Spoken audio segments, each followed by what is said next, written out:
sorry for that for your sake. I don't play accurately. Anyone can play accurately. But as far as the piano is concerned, sentiment is my forte. I keep science for life. Yes, And speaking of the science of life, have you got the cucumber sandwiches cut for Lady Bracknell? yes,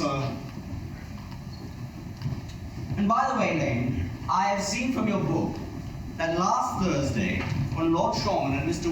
Worthing dined with me, 8 bottles of champagne are entered as having been consumed. Yes, 8 bottles and a pint. Why is it that in bachelors' establishments, the servants invariably drink the champagne? I ask merely for information. I attribute it to the superior quality of the wine, sir.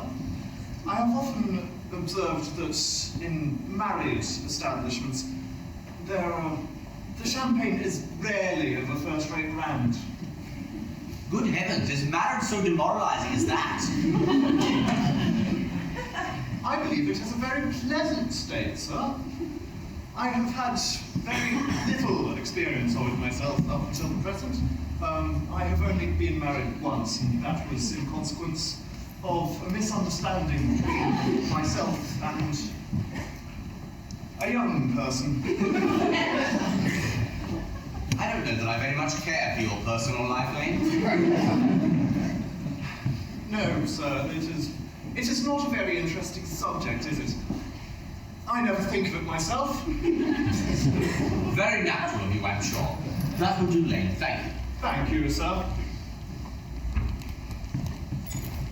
Lane's views on marriage seem somewhat lax. Really, if the lower orders don't set us a good example, then what exactly is the use of them? They seem as a class to have no sense of moral responsibility at all. Mr. Ernest Worthing. Ah, how are you, Ernest? What brings you into town? Oh, pleasure, pleasure. What else should bring one anyway? Eating as usual, I see, LG. I believe it is customary in polite society to have some slight refreshment at 5 o'clock. Where have you been since last Thursday? In the country. What on earth do you do there? When one is in town, one amuses oneself. When one is in the country, one amuses other people. It is excessively boring. And, what sorts of people do you amuse? Oh, neighbours. I see. Got nice neighbours in your part of Shropshire? Perfectly horrid. Never speak to one of them. By the way, Shropshire is your county, is it not? Shropshire? Yes, of course. Hello. What are all these cups? Why cucumber sandwiches? Why such reckless extravagance in one so young? Who is coming to tea? Oh, merely Aunt Augusta and Gwendolen. How perfectly delightful. Yes, but I'm afraid Aunt Augusta won't really approve of your being here. May I ask why? My dear fellow, the way you flirt with Gwendolen is perfectly disgraceful. It's almost as bad as the way Gwendolen flirts with you. I am in love with Gwendolen. I have come up to the town expressly to propose to her. I thought you'd come up for pleasure. I call that business. How romantic you are. You know, I don't see anything particularly romantic about a proposal. There's something romantic about love, but there's nothing romantic about a definite proposal. Why, one may be accepted. One usually is, I hear. And then the excitement is all over. The very essence of romance is uncertainty. If I ever get married, I'll certainly try to forget the fact. I have no doubt about that, dear Elgie. The divorce courts were specially invented for people whose memories are so curiously constituted. There's no use speculating on that matter. Divorces were made in heaven. Please don't touch on the sandwiches. They were ordered specially for Aunt Augusta. But you have been eating them all this time. That is quite a different matter. She is my aunt. Have some bread and butter. The bread and butter is for Gwendolen. Gwendolen is devoted to bread and butter. And very good bread and butter it is too. Well, my dear fellow, you need not act as if you were going to eat it all. You act as if you were married already. You are not married already, and I don't think you ever will be. Why on earth do you say that? Well, to begin with, girls never marry the men that they flirt with. Girls don't think it right. That is nonsense. It isn't. It is a great truth. And a accounts for the extraordinary number of bachelors one finds all over the place. And in the second place, I don't give my consent. Your consent? My dear fellow, Gwendolen is my first cousin. And I will not consent to you marrying her until you clear up the question of Cecily. Cecily? What on earth do you mean? What do you mean, Algie, by Cecily? I don't know anyone of the name of Cecily. Bring me the cigarette case Mr. Worthing left in the smoking room last time he dined here. Yes, sir. Do you mean to tell me that you have had my cigarette case this whole time? I wish to goodness you would let me know. I've been writing frantic letters to Scotland Yard about it. I was very nearly offering a large reward. Well, I wish you would offer a large reward. I happen to be more than usually hard up. There's no use offering a large reward now that the thing is found. I think that is rather mean of you, Ernest. Still, now that I read the inscription inside, I find that the thing isn't yours after all. Of course it's mine. You've seen me with it 100 times, and you have no right whatsoever to read what is written inside. It is a very ungentlemanly thing to read a private cigarette case. Oh, it is absurd to make a hard and fast rule about what one should read and what one shouldn't read. Modern culture depends upon what one shouldn't read. I am quite aware of the fact, and I don't propose to discuss modern culture. It isn't the sort of thing one should talk of in private. I simply want my cigarette case back. Ah, yes, but this isn't your cigarette case. This was given to you by someone of the name of Cecily. And you said you didn't know anyone of that name. Well, if you want to know, Cecily happens to be my aunt. Your aunt? Yes, a charming old lady, she is too. Lives at Tunbridge Wells. Just give it back to me, Algie. Yes, but why does your aunt call herself Little, if she is your aunt and lives at Tunbridge Wells? From little Cecily with her fondest love. My dear fellow, what on earth is there in that? Some aunts are tall, some aunts are not tall. That is a matter that surely an aunt may be allowed to decide for herself. You seem to think that every aunt should be exactly like your aunt. That is absurd.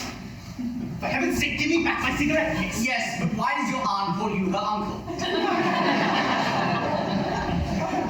From little Cecily with her fondest love to her dear Uncle Jack. Now, there is no objection, I admit, in an aunt being a small aunt. But whether an aunt, no matter what her size, should call her own nephew her uncle, I can't quite make out. Besides, your name isn't Jack at all. It is Ernest. It isn't Ernest. It's Jack. You have always told me your name was Ernest. You answer to the name of Ernest.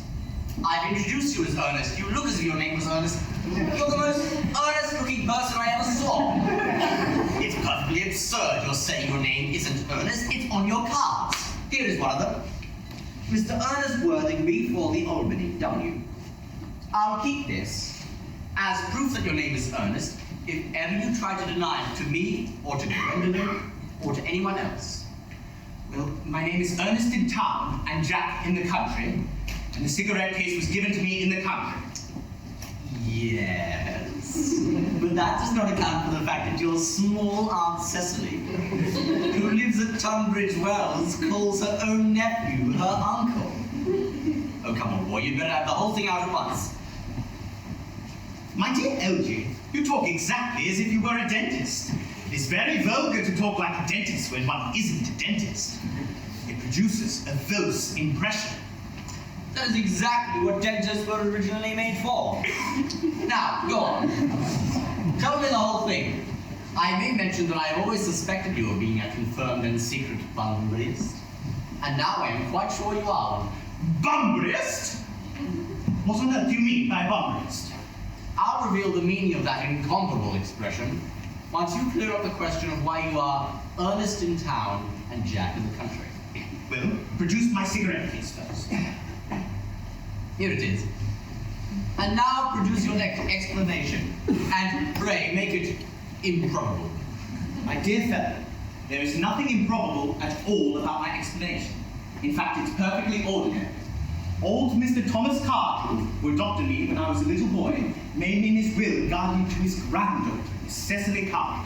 Cecily, who addresses me as her uncle, from motives of respect which you could not possibly appreciate, lives at my place in the country under the charge of her admirable governess, Miss Prism. Where is that place in the country? That is nothing to you, dear boy. You are not going to be invited. I may tell you candidly that the place is not in Shropshire. I suspected that, my dear fellow. I have bunburyed all over Shropshire on 2 separate occasions. Now go on. Why are you Ernest in town and Jack in the country? My dear fellow, I don't know whether you will be able to understand my real motives. You are hardly serious enough. When one is placed in the position of guardian, one has to adopt a very high moral tone on all subjects. It is one's duty to do so, and as a high moral tone can hardly be said to conduce very much to either one's health or one's happiness. I have always pretended to have a younger brother of the name of Ernest, who lives in the Albany and gets into the most dreadful scrapes. That, my dear Elsie, is the whole truth, pure and simple. The truth is rarely pure and never simple. Modern life would be very tedious if it were either, and modern literature a complete impossibility. That wouldn't be at all a bad thing. Literary criticism is not your forte, my dear fellow. Don't try it. Best leave that to the people who haven't been to university. They do it so well in the daily papers. What you really are is a bunburyist. I was quite right in suspecting you were a bunburyist. You are one of the most advanced bunburyists I've ever met. What do you mean? My dear fellow, you have invented a very useful younger brother by the name of Ernest, so that you may come up to town as often as you like. I've invented an invaluable permanent invalid by the name of Bunbury, so that I may go down to the country as often as I choose. Bunbury is perfectly invaluable. In fact, if it weren't for Bunbury's extraordinary bad health, I wouldn't be able to dine with you at Willis's tonight, for I've really been engaged to Aunt Augusta for more than a week. I haven't asked you to dine with me anywhere tonight. I know you're exceptionally careless about sending out invitations. Nothing annoys people more than not receiving invitations. You would much better dine with your Aunt Augusta. I haven't got the slightest intention of doing anything of the kind. To begin with, I dine there on Monday, and once a week is quite enough to dine with one's own relations. In the second place, whenever I do dine there, I'm always treated as a member of the family and set down with either one woman, either no woman at all, or 2.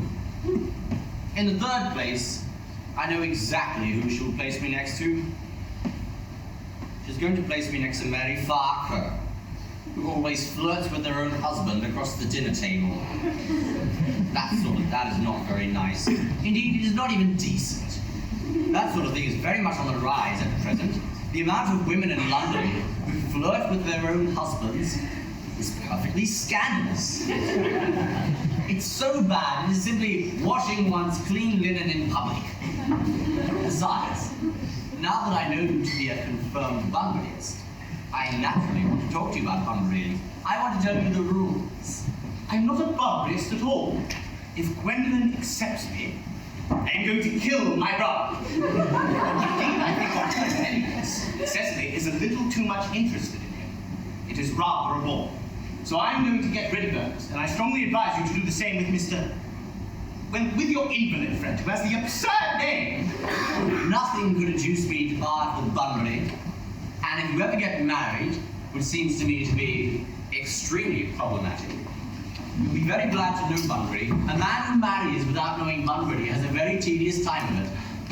That is nonsense. If I marry a charming girl like Gwendolen, and she's the only girl I ever saw in my life that I would marry, I certainly won't want to know Bunbury. Then your wife will. You don't seem to realize that in married life, 3 is company and 2 is none. That, my dear young friend, is the theory that the corrupt French drama has been propounding for the last 50 years. Yes, and the happy English poem has proved in half the time.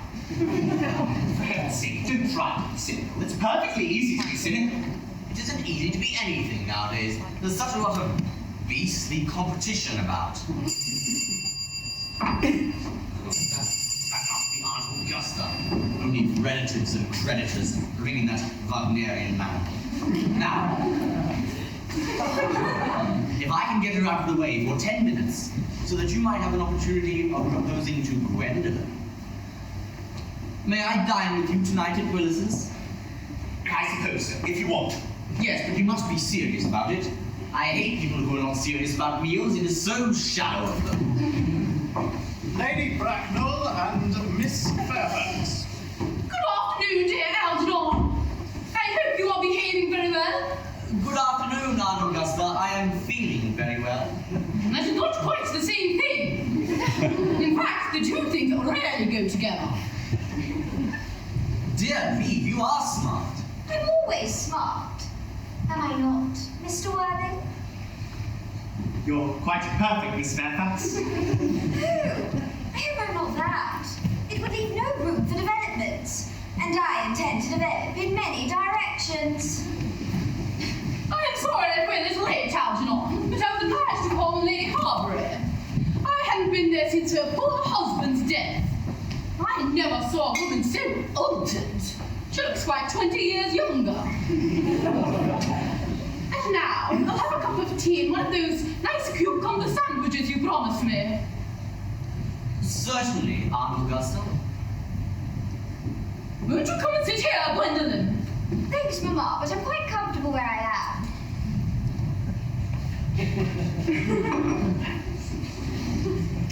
Good heavens, lady. Why are there no cucumber sandwiches for Lady Bracknell?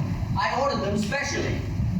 There were no cucumbers at the market this morning, sir. I went down twice. No cucumbers?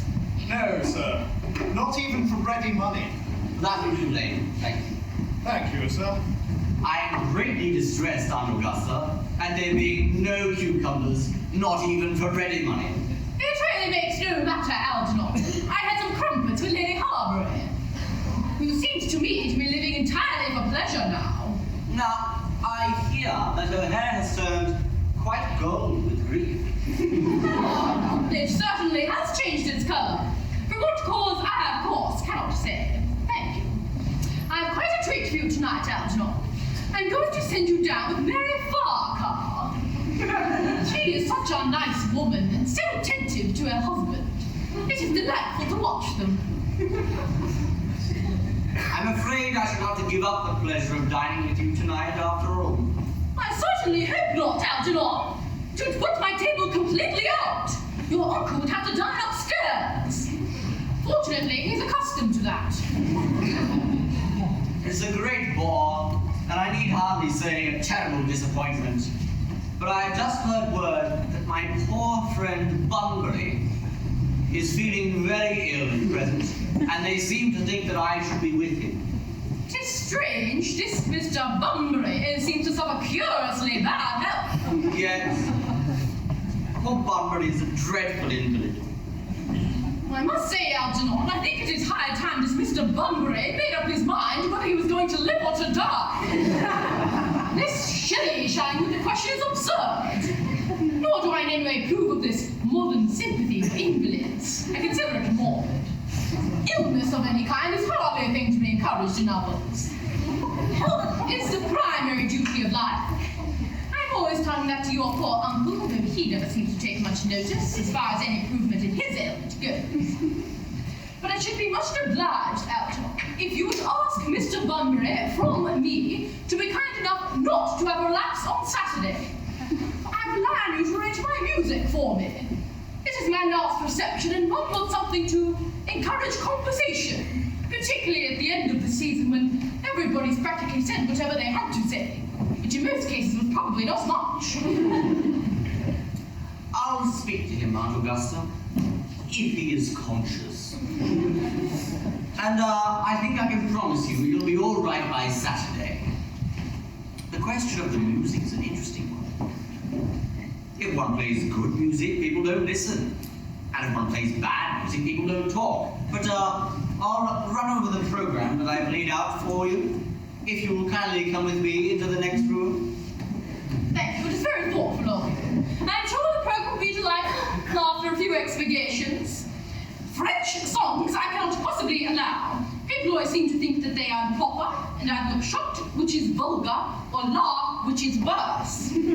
However, German does sound a thoroughly respectable language, and indeed, I believe is so. Gwendolen, You will accompany me? Certainly, Mamma.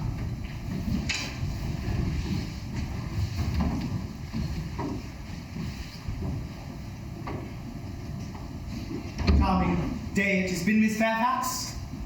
Pray, don't talk to me about the weather, Mr. Worthing. Whenever people talk to me about the weather, I always feel quite certain they mean something else. And that makes me so nervous. I do mean something else. I thought so.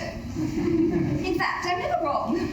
And I would like to be allowed to take advantage of Lady Bracknell's temporary absence. I certainly advise you to do so. Mamma has a way of coming back suddenly into a room that I've often had to speak to her about. Miss Fairfax, ever since I met you, I have admired you more than any girl I have ever met since I met you. Yes, I'm quite well aware of the fact. And I often wish that in public, at any rate, you had been more demonstrative. For me, you have always had an irresistible fascination. Even before I met you, I was far from indifferent to you. We live, as I hope you know, Mr. Worthing, in an age of ideals. The fact is constantly mentioned in the more expensive monthly magazines, and has reached the provincial pulpits, I am told. And my ideal has always been to love someone of the name of Ernest.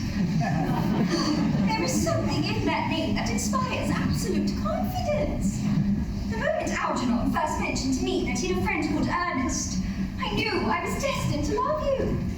You really love me, Gwendolen. Passionately. Darling, you don't know how happy you've made me. My own Ernest! But you don't really mean to say that you couldn't love me if my name wasn't Ernest. But your name is Ernest. Yes, I know it is, but supposing it was something else. Do you mean to say that you couldn't love me there? Ah, that is clearly a metaphysical speculation. And like most metaphysical speculations, has very little reference at all to the actual facts of real life, as we know them. Personally, darling, to speak quite candidly, I don't much care about the name of Ernest. I don't think the name suits me at all. It suits you perfectly. It is a divine name. It has a music of its own. It produces vibrations. Well, really, Gwendolen, I think there are many other much nicer names. I think Jack, for instance, a charming name. Jack! No. There is very little music in the name Jack, if any at all indeed. It does not thrill. It produces absolutely no vibrations. I have known several Jacks, and they all, without exception, were more than usually plain. Besides, Jack is a notorious domesticity for John, and I pity any woman who is married to a man called John. She would probably never be allowed to know the entrancing pleasure of a single moment's solitude. The only really safe name is Ernest. Gwendolen, I must get christened at once. I mean, we must get married at once. There is no time to be lost. Married, Mr. Worthing? Well, surely. You know that I love you, and well, you led me to believe, Miss Fairfax, that you are not absolutely indifferent to me. I adore you. But you haven't proposed to me yet. Nothing has been said at all about marriage. The subject has not even been touched on. Well, may I propose to you now? I think it would be an admirable opportunity. And to spare you any possible disappointment, Mr. Worthing, I think it's only fair to tell you quite frankly beforehand that I am fully determined to accept you. Gwendolen! Yes, Mr. Worthing. What have you got to say to me? You know what I have got to say to you. Yes, but you don't say it.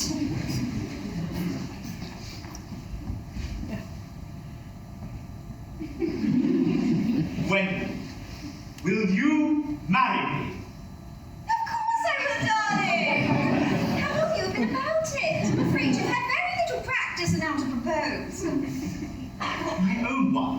I've never loved anyone in the world but you. Yes, but men often propose for practice. I know my brother Gerald does. All my girlfriends tell me so. Wonderful blue eyes you have, Ernest. They're quite blue.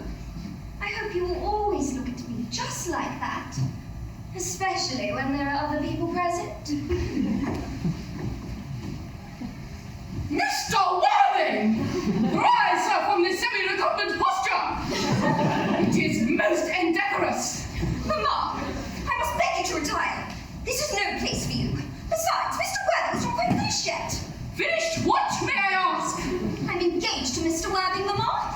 Pardon me, you are not engaged to anyone. When you do become engaged to someone, I or your father, should his health permit him, will inform you of the fact. An engagement should come on a young girl as a surprise, pleasant or unpleasant as the case may be. It is hardly a matter she could be allowed to arrange for herself. And now, I have a few questions to put to you, Mr. Worthing.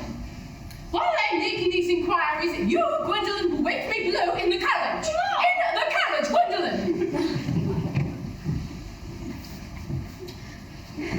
Gwendolen, the carriage! Yes, Mamma.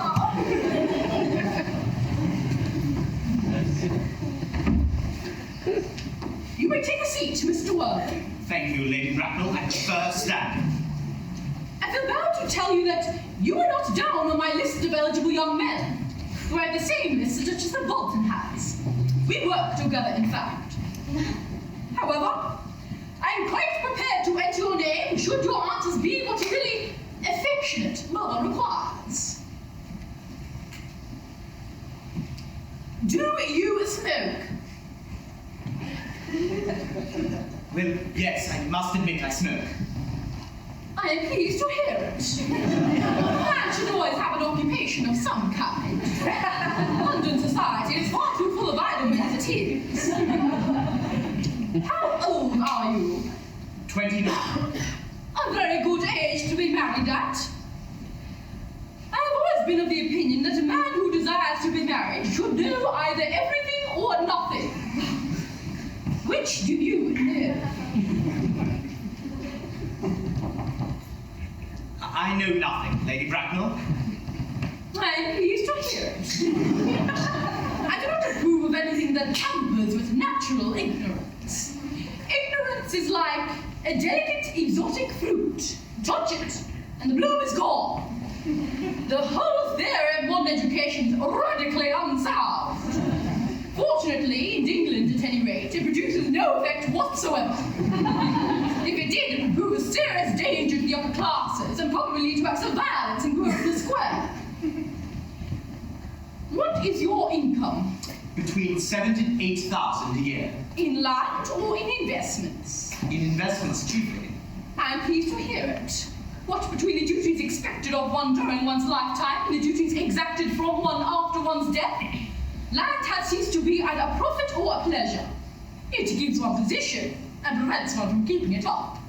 And that is all that can be said about land.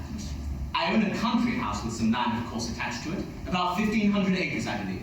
Although I don't depend on that for my real income. In fact, as far as I can make out, the poachers are the only ones who can make anything out of it.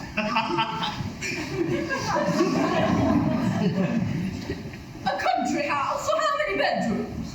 Well, that point can be cleared up afterwards. You have a townhouse, I hope.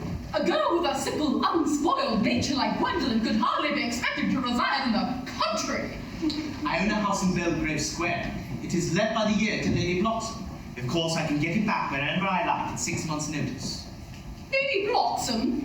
I don't know her. Oh, she goes about very little. She's a lady considerably advanced in years. Nowadays, that is no guarantee of respectability of character. What number in Belgrave Square? 149. The unfashionable side. I thought there was something. However, that could easily be altered. Do you mean the fashion or the side? Both, if necessary, I presume. What are your politics? I'm afraid I really have none. I'm a liberal unionist. They count as Tories. They dine with us, or come in the evening at any rate. Now to minor matters. Are your parents living? I have lost both my parents. To lose one one parent, Mr. Worthing, may be regarded as misfortune. To lose both looks like carelessness. Who was your father? He was evidently a man of some wealth. Was he born in what the radical papers call the purple of commerce? Or did he rise from the ranks of the aristocracy? I'm afraid I really don't know. The fact is, Lady Bracknell, I said I had lost my parents. It would be nearer to the truth to say that my parents seem to have lost me. I don't actually know who I am by birth. I was found. Found?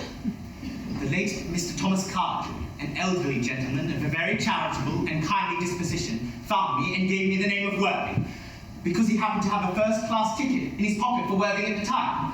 Worthing is a place in Sussex. It is a seaside resort.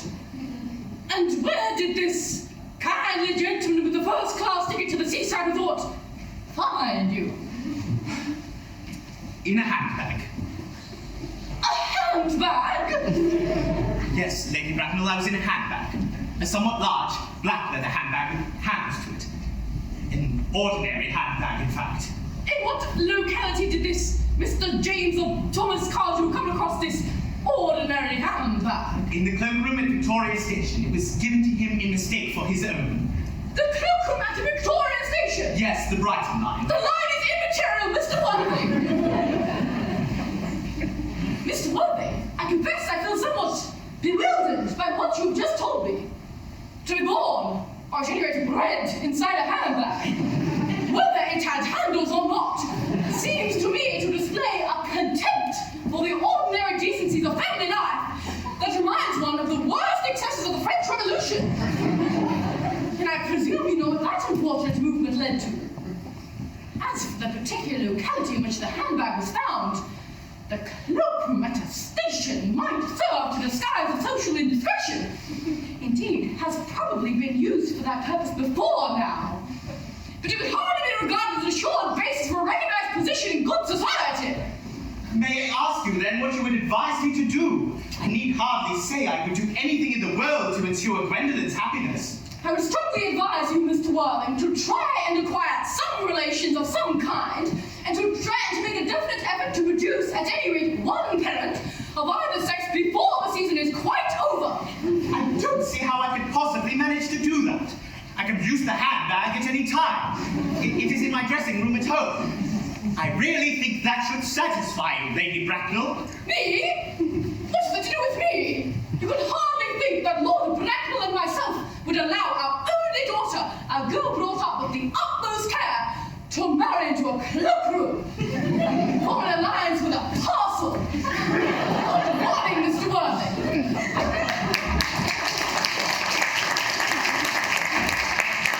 Good morning.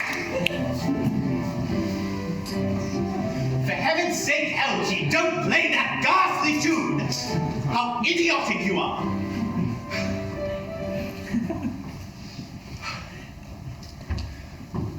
Didn't it go off all right, old boy?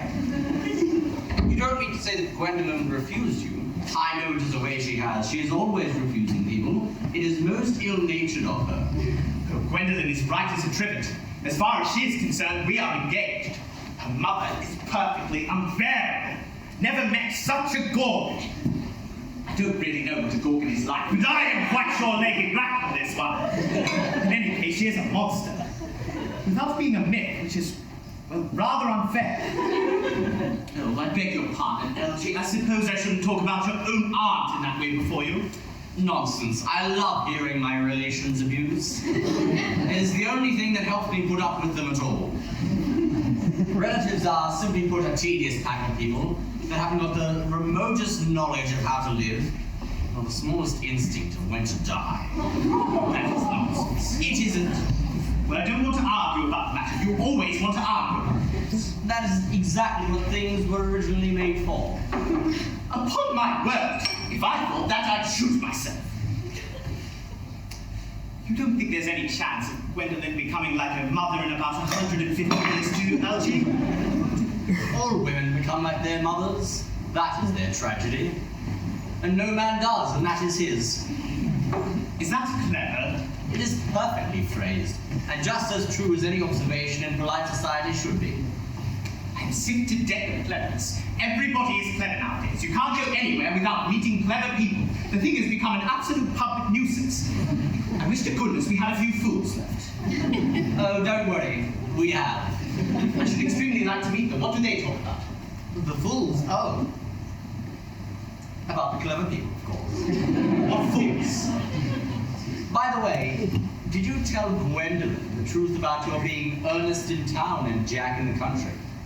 My dear fellow, the truth isn't the sort of thing one tells to a nice, sweet, refined girl. What extraordinary ideas you have about the way to behave to a woman. The way to behave to a woman is to make love to her if she is pretty, and to someone else if she is plain. That is nonsense. It isn't. And, what about your brother? What about the profligate Ernest? Oh, before the end of the week I shall have got rid of Ernest. I will say he died in Paris of apoplexy. Lots of people die of apoplexy quite suddenly, don't they? Well, yes, but it's hereditary. Apoplexy is the sort of thing that runs in families. You would much better say a severe chill. You are sure a severe chill isn't hereditary or anything of that kind? Of course it isn't. Very well then. My poor brother Ernest is carried off in Paris suddenly by a severe chill. That gets rid of him.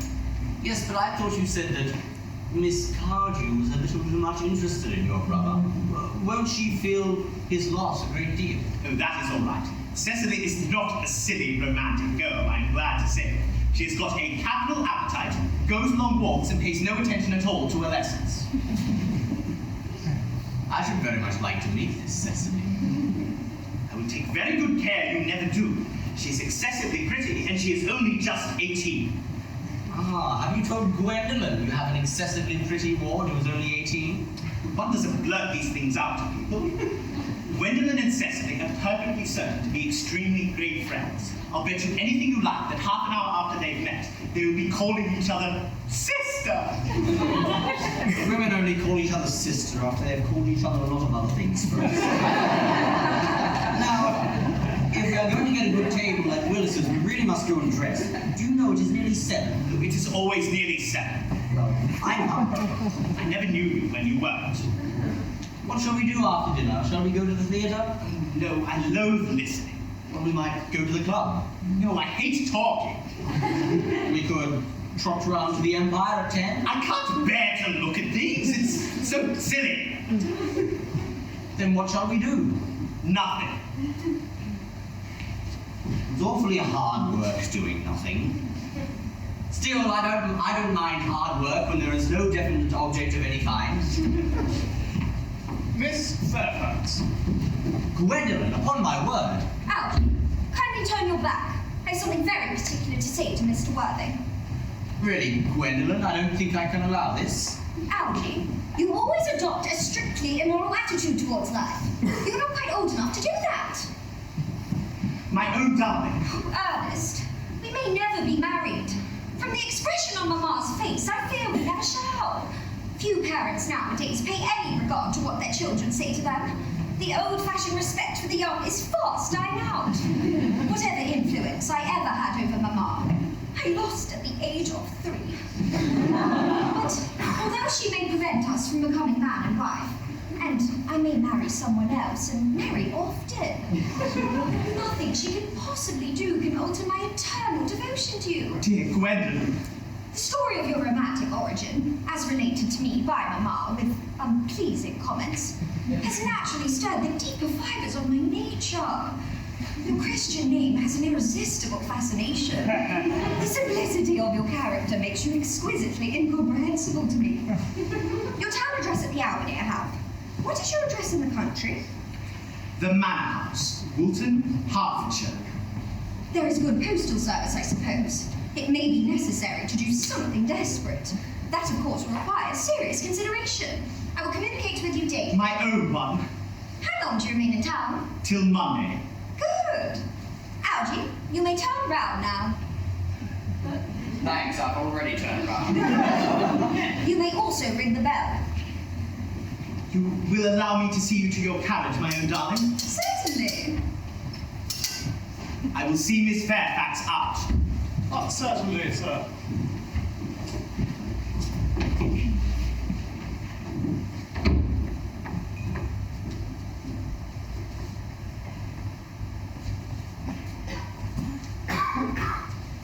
A glass of sherry, Lane. Certainly, sir. Tomorrow, Lane, I'm going Bunbury. Yes, sir. You can pack my hat, my smoking jacket, and all the Bunbury suits. Yes, sir. I shan't be staying more than a week this time. I hope it is a fine day tomorrow, Lane. It never is, sir. Lane, you're a perfect pessimist. I do my best to give satisfaction, sir.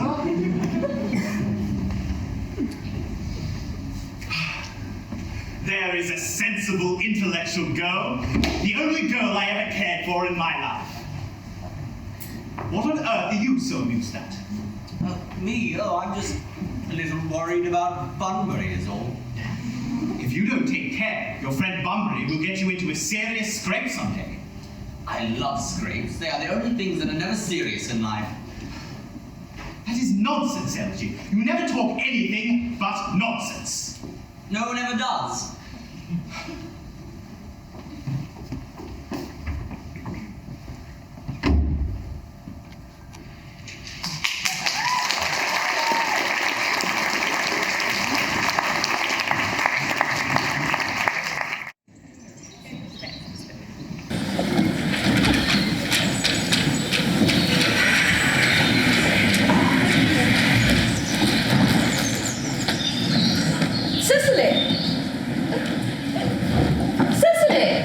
Surely such a utilitarian occupation as the watering of flowers is rather Morton's duty than yours?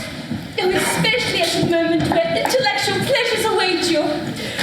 Your German grammar is on the table. Pray open it to page 15. We will repeat yesterday's lesson. But I don't like German.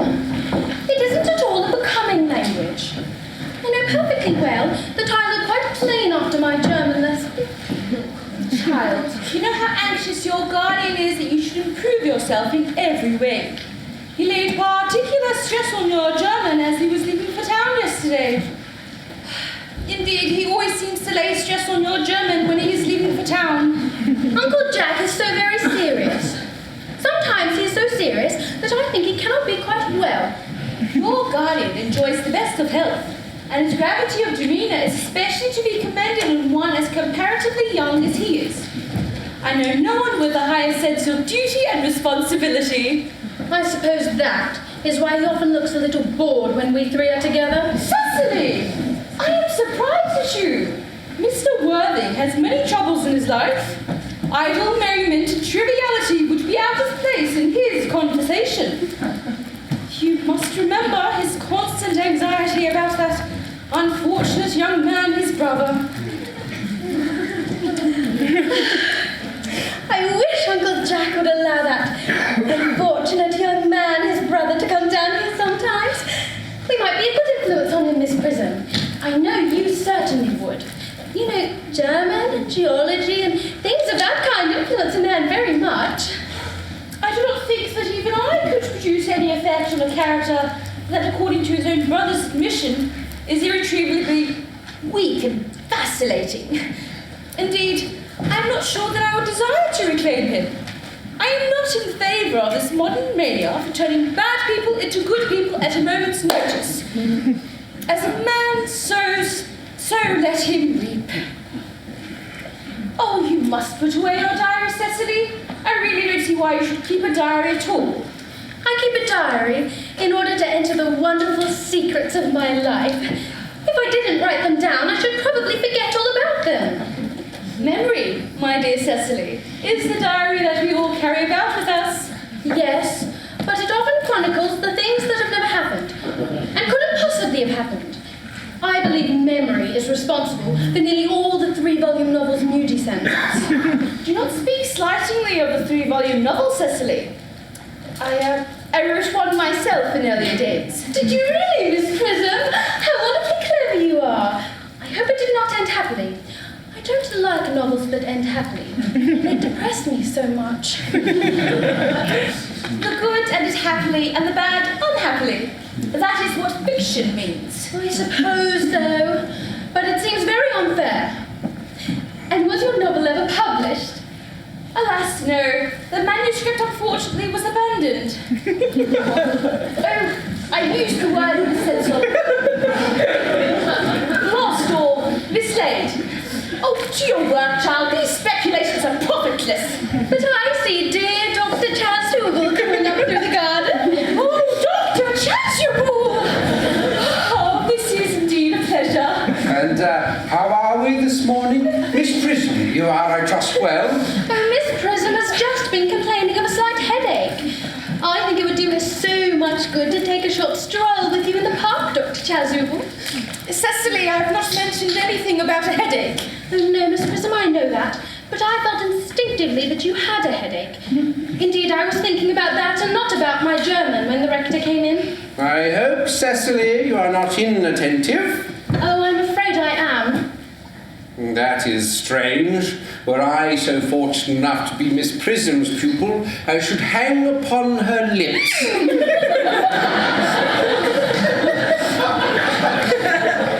I spoke metaphorically. My metaphor was drawn from bees. Mr. Worthing, I suppose, has not returned from town yet? Oh, we do not expect him until Monday afternoon. Ah, yes, he usually likes to spend his Sunday in London. Here's not one of those whose sole aim is enjoyment, as by all accounts that unfortunate young man, his brother, seems to be. But I must not disturb Egeria and her pupil any longer. Egeria, my name is Letitia, Doctor. A classical allusion merely, drawn from the pagan authors. I shall see you both, no doubt, at evensong.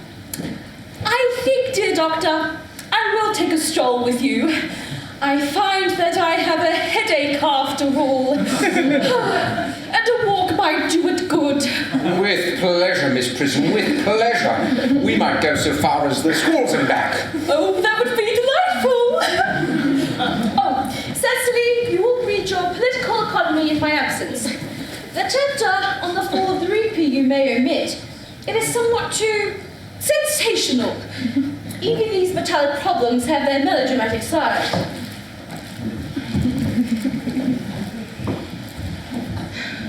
Horrid political economy, horrid geography, horrid Mr. Ernest Worthing has driven over from the station.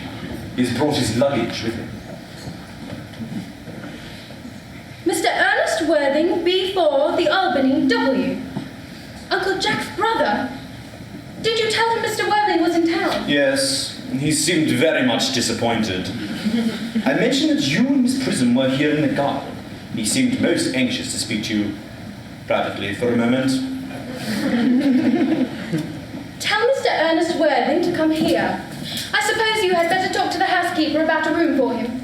Yes.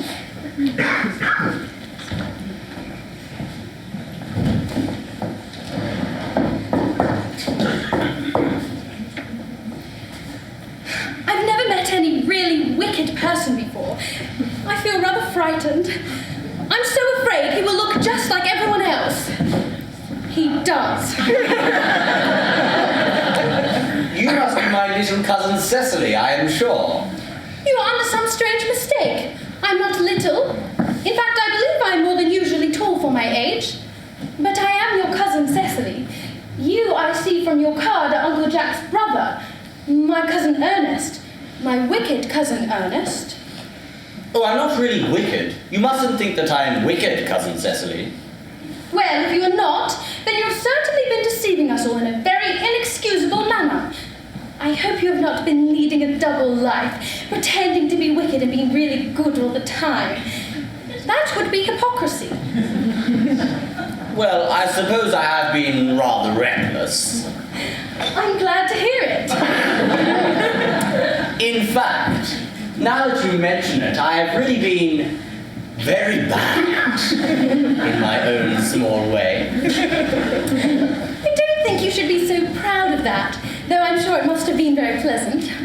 It is much pleasanter being here with you. I can't understand how you're here at all. Uncle Jack won't be back until Monday afternoon. Oh, that is a great disappointment. I have to be back on the first train Monday morning. I have a business engagement that I am anxious to miss. Couldn't you miss it anywhere but in London? No, the appointment is in London. Well, I know, of course, how important it is not to keep a business engagement if one wants to retain any sense of the beauty of life. Still, I think you had better wait until Uncle Jack arrives. I know he wants to speak to you about your emigrating. About my what? You're emigrating. He's gone up to buy your outfit. I certainly wouldn't let Jack buy my outfits. The man has no taste in neckties at all. I don't think you will require neckties. Uncle Jack is sending you to Australia. Australia? I'd rather die. Well, he said at dinner on Wednesday night that you would have to choose between this world, the next world, and Australia. The accounts I hear of the next world and Australia are not particularly encouraging. I think this world is good enough for me. Yes, but are you good enough for it? I'm afraid I'm not that. Which is why I'd like to ask you to reform me. You might make that your mission, you know. I'm afraid I've no time this afternoon. Oh, well, would you mind my reforming myself this afternoon? It is rather quixotic of you, but I think you should try. I will. I feel better already. You are looking a little worse. Well, that is because I'm hungry. Oh, how thoughtless of me. I should have remembered that when one is going to lead an entirely new life, one requires regular and wholesome meals. Won't you come in? Thank you. Might I have a buttonhole first? I never have any appetite unless I have a buttonhole. A Marechal Niel? I'd like a pink rose, Cousin Cecily. Why? Because you are like a pink rose, Cousin Cecily. I don't think it can be quite right for you to talk to me like that. Miss Prism never says such things to me. Then Miss Prism is a short-sighted old lady. You are the prettiest girl in all the world. Miss Prism says all good looks are a snare. They are a snare that any sensible man would want to be caught in. Oh, I don't think I should care to catch a sensible man. I wouldn't know what to talk to him about.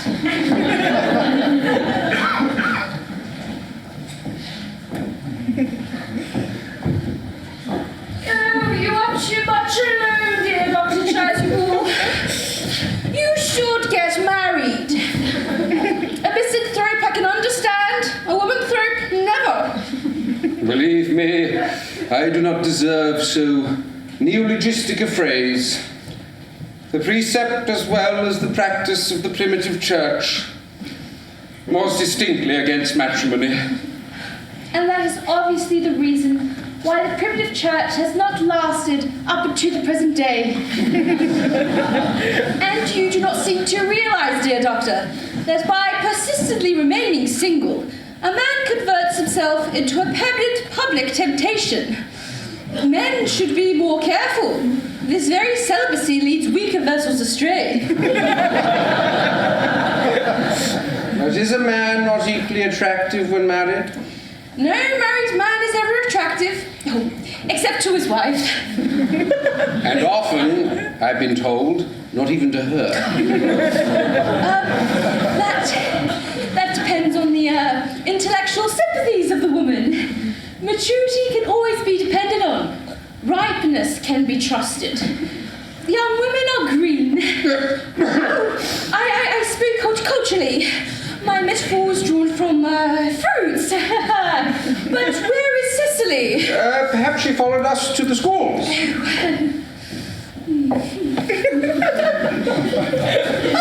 Mr. Worthing!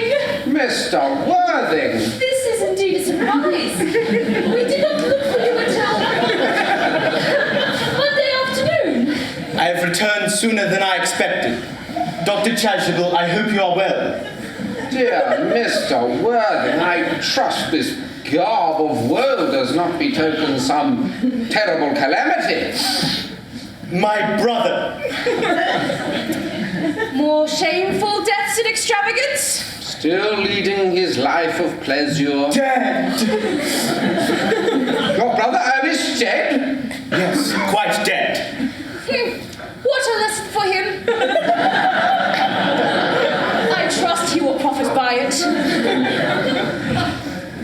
Mr. Worthing, I offer you my most sincere condolence. You have at least the consolation of knowing that you were always the most generous and forgiving of brothers. Poor Ernest. He had many faults, but it is a sad, sad blow. Very sad indeed. Were you with him at the end? No, he died abroad. In Paris, in fact. I received a telegram last night from the manager of the Grand Hotel. And was the cause of death mentioned? A severe chill, it seems. As a man, so shall he reap. Charity, Miss Prism, charity. None of us are perfect. I myself am peculiarly susceptible to draughts. Will the interment take place here? No, he seems to have expressed a desire to be buried in Paris. In Paris? I fear that hardly points to a very serious state of mind at the last. You would no doubt wish me to make some slight allusion to this tragic domestic affliction next Sunday. My sermon on the meaning of the man in the wilderness can be adapted to almost any occasion. Joyful, or as in the present case, distressing. I have preached it at harvest celebrations, at christenings, confirmations, on days of humiliation, and festal days. The last time I delivered it was in the cathedral, as a charity sermon on behalf of the Society for the Prevention of Discontent among the Upper Orders. The bishop, who was present, was much struck by some of the analogies I drew. Ah, that reminds me. You mentioned christenings, I think, Dr. Chasuble. I suppose you know how to christen, all right? I mean, of course, you are continually christening, aren't you? It is, I regret to say, one of the rector's most constant duties in this parish. I've often spoken to the poorer classes on the subject, but they don't seem to know what thrift is. But is there any particular infant in whom you're interested, Mr. Worthing? Your brother was, I believe, unmarried, was he not? Oh, yes. People who live entirely for pleasure usually are. But it is not for any child, dear doctor. I am very fond of children. No, the fact is I would like to be christened myself, if that would suit you, if you have nothing better to do. But surely, Mr. Worthing, you have been christened already. I don't remember anything about it. But have you any grave doubts on the subject? I certainly intend to have. Of course, I don't know if the thing would bother you in any way, or if you think I'm a little too old now. Not at all. The sprinkling and indeed the immersion of adults is a perfectly canonical practice. Immersion? You need have no apprehensions, Mr. Worthing. Sprinkling is all that is necessary, or indeed I think advisable. Our weather is so changeable. At what hour would you wish the ceremony be performed? Oh, I might trot around about 5 if that would suit you. Perfectly, perfectly. In fact, I have 2 similar ceremonies to perform at that time. A case of twins that occurred recently in one of the outlying cottages on your own estate. Poor Jenkins the carter, a most hard-working man. Oh, I don't see much fun in being christened along with other babies. It would be so childish. Would 5:30 do? Admirably, admirably. And now, Mr. Worthing, I would not intrude any longer into a house of sorrow. I would merely beg you not to be too much bowed down by grief. What seem to us bitter trials are often blessings in disguise. This seems to be a blessing of an extremely obvious kind. Uncle Jack! Oh, I am pleased to see you back. But what horrid clothes you've got on. Do go and change them, Cecily. My child, my child. What is the matter, Uncle Jack? Do look happy. You look as if you had toothache. And I've got such a surprise for you. Who do you think is in the dining room? Your brother! Your brother Ernest! He arrived about half an hour ago. That's nonsense. I haven't got a brother. Don't say that. However badly he may have behaved to you in the past, he is still your brother. You couldn't be so heartless as to disown him. I'll tell him to come out, and you will shake hands with him, won't you, Uncle Jack? These are very joyful tidings.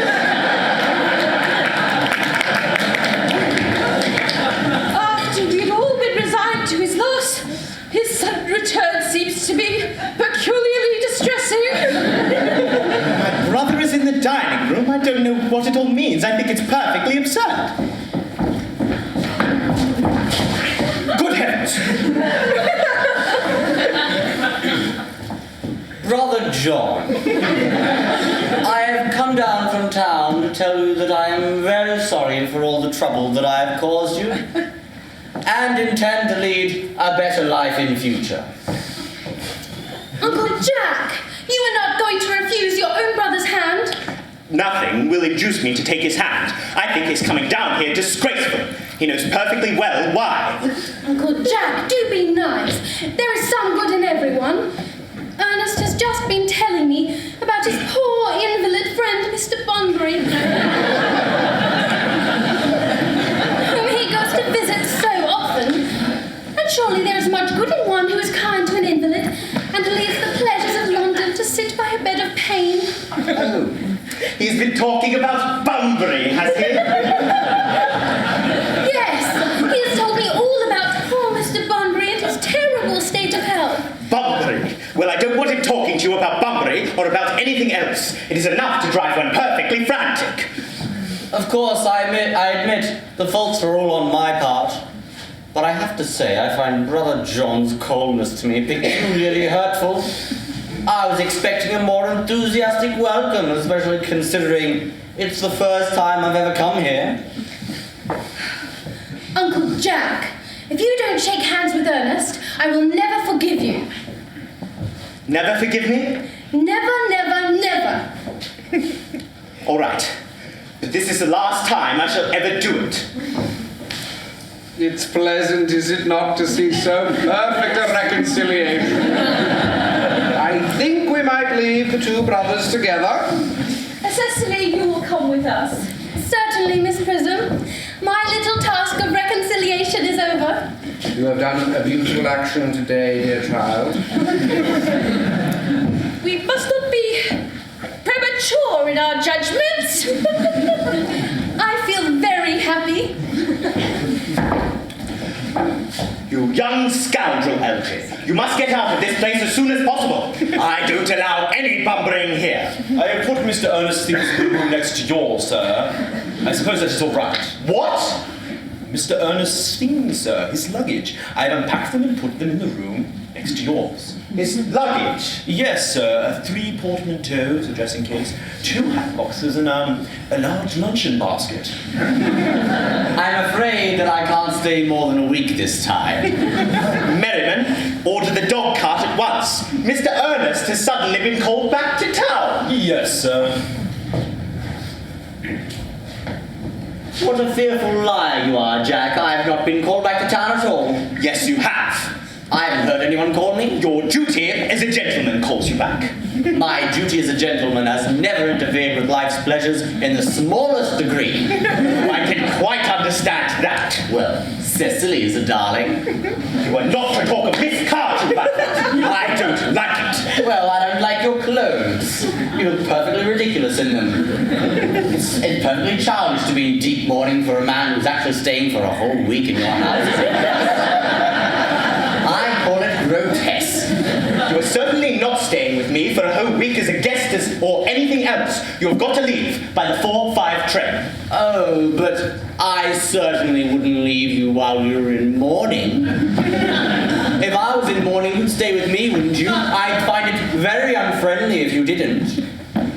Well, will you go if I change my clothes? Yes, if you're not too long. I never saw anybody take so long to dress with such little result. Well, at any rate, that is better than always being overdressed as you are. If I am occasionally a little overdressed, I make up for it by always being extremely overeducated. Your vanity is ridiculous, your conduct an outrage, and your presence in my garden utterly absurd. However, you have got to catch the 4:05, and I hope you will have a pleasant journey back to town. This bumbering, as you call it, has not been a great success for you. I think it's been a great success. I'm in love with Cecily, and that is everything. But I must see her before I go, and make arrangements for another Bunbury. Ah, there she is. Oh, I merely came back to water the roses. I thought you were with Uncle Jack. He's gone to order the dog cart for me. Oh, is he going to take you for a nice drive? He's going to send me away. Then have we got to part? I'm afraid so. It's a very painful parting. It is always painful to part from people whom one has known for a very brief space of time. With the absence of old friends one can endure with equanimity. But even a momentary absence from anyone to whom one has just been introduced is almost unbearable. Thank you. The dog cart is waiting, sir. It can wait, Merriman, for 5 minutes. Yes, miss.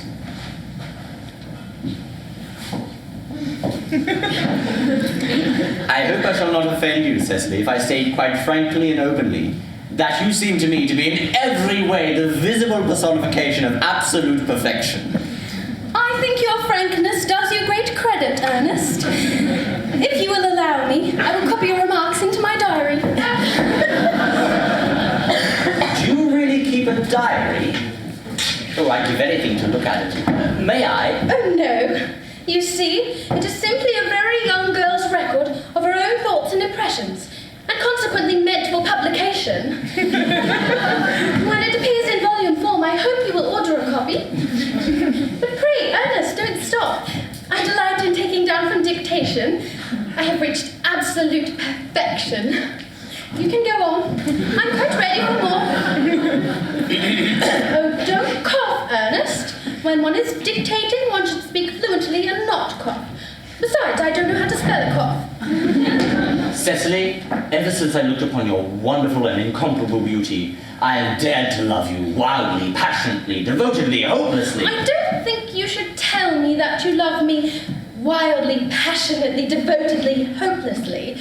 Hopelessly doesn't make much sense, does it? Cecily, The dog cart is waiting, sir. Oh, tell her to come round next week at the same hour. Yes, sir. Uncle Jack would be very much annoyed if he knew you were staying on till next week at the same hour. Oh, I don't care about Jack. I don't care about anybody in the world but you. I love you, Cecily. You will marry me, won't you? You silly boy, of course. Why, we have been engaged for the last 3 months. For the last 3 months? Yes, it will be exactly 3 months on Thursday. But how did we become engaged?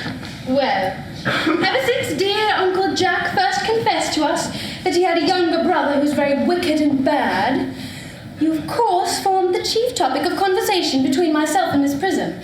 And of course, a man who is much talked about is always very attractive. One feels there must be something in him after all.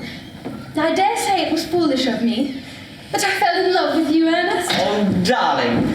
And when was our engagement actually settled? On the 14th of February last.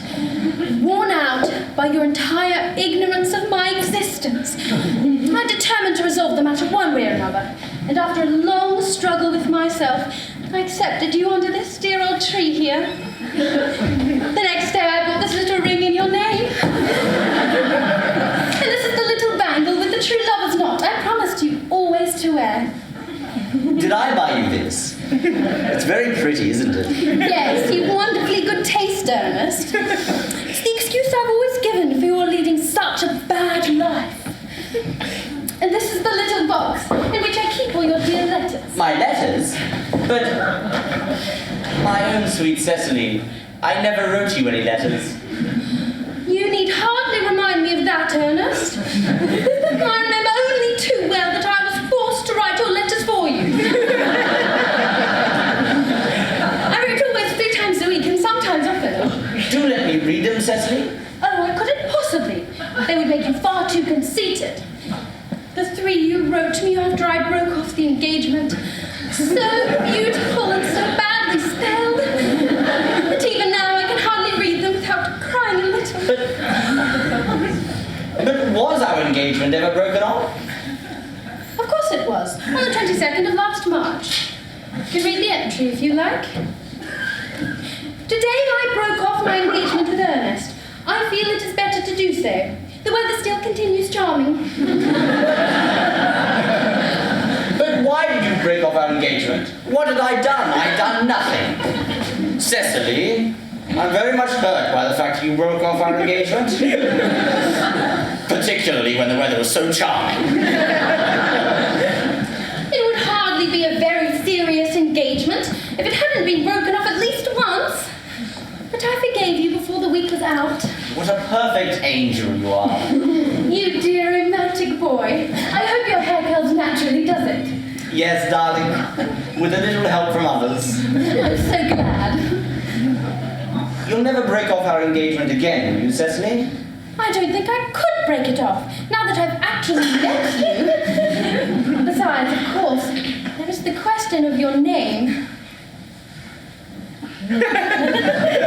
Yes, of course. You mustn't laugh at me, darling, but it has always been a girlish dream of mine to love someone whose name was Ernest. There is something in that name that seems to inspire absolute confidence. I pity any poor married woman whose husband is not called Ernest. But, my own sweet Cecily, do you mean to say that you couldn't love me if I had some other name? But what name? Any name you like. Algernon, for instance. But I don't like the name of Algernon. Well, my own dear, sweet, loving little darling, I don't see why you should dislike the name of Algernon. It's not a bad name. In fact, it's rather an aristocratic name. Half the chaps that get into the bankruptcy court are called Algernon. Seriously, Cecily, do you mean to say that if my name were Algie, you couldn't love me? I might respect you, Ernest. I might admire your character. But I feel that I should not be able to give you my undivided attention. Cecily, I presume your rector here is thoroughly experienced in all the rites and ceremonies of the church? Oh yes, Dr. Chasuble is a most learned man. He has never written a single book, so you can imagine how much he knows. I must see him at once on a most important christening. I mean, on most important business. I shan't be gone longer than half an hour. Considering that we've been engaged since the 14th of February, and that I only just met you today for the first time, I think it is rather hard that you should leave me for so long a period as half an hour. Couldn't you make it 20 minutes? I'll be back in no time. What an impetuous boy he is. I like his hair so much. I must enter his proposal into my diary.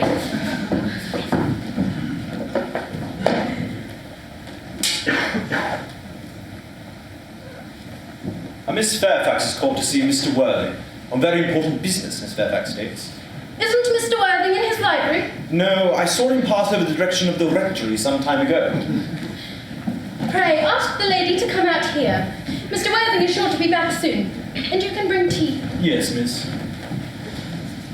Miss Fairfax. I suppose one of the many good elderly women who are associated with Uncle Jack in some of his philanthropic work in London. I don't quite like women who are interested in philanthropic work. I think it is so forward of them. Miss Fairfax. Pray, let me introduce myself to you. My name is Cecily Cardew. Cecily Cardew. What a very sweet name. Something tells me we are going to be great friends. I like you already more than I can say. My first impressions of people are never wrong. How nice of you to like me so much, after we've known each other such a comparatively short amount of time. Pray sit down. I may call you Cecily, may I not? With pleasure. And you'll always call me Gwendolen, won't you? If you wish. Then that is all quite settled, is it not? I hope so. Perhaps this is a favourable opportunity of my mentioning who I am. My father is Lord Bracknell. You have never heard of Papa, I suppose? I don't think so. Outside the family circle, Papa, I'm glad to say, is entirely unknown. I think that is quite as it should be. The home seems to me to be the proper sphere for the man. And certainly, once a man begins to neglect his domestic duties, he becomes painfully effeminate, does he not? And I don't like that. It makes men so very attractive. Cecily, Mamma, whose views on education are remarkably strict, has brought me up to be extremely short-sighted. It is part of her system. So do you mind my looking at you through my glasses? Oh, not at all, Gwendolen. I'm quite fond of being looked at.